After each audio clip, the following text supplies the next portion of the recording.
छोड़ाई हम सड़िया के दार। जरता जवानी जैसे चैली के यार, कैसे छोड़ाई हम सड़िया के दार। देखी जे देवरबा लूटी लहरबा, सबके बता दी सैया जी बात।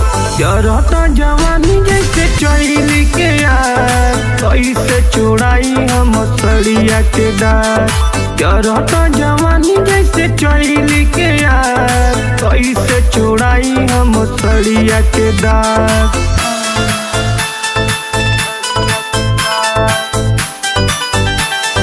Music by Subhamaji, Subhamaji।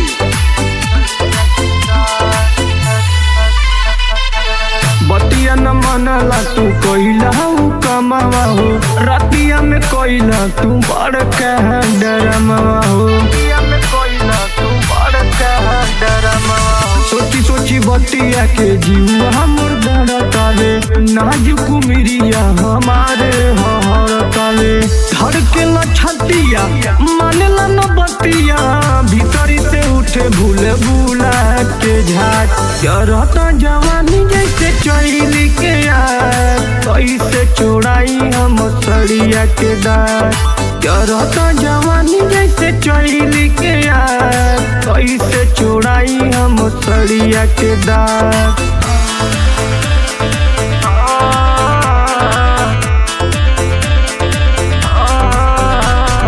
Music by Subhamaji, Subhamaji।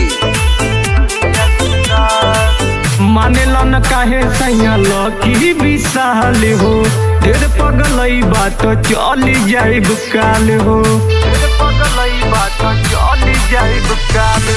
जल्दी समेत सैया तकी हम बिछावना हो, खेले लाई ऐसे जैसे बानी खेलावना हो। शुभम सजनवा मानिला कहनवा, काहे के लगाव तारा भोरही से रात। जरता जवानी जैसे चैली के यार, कैसे छोड़ाई हम सड़िया के दार।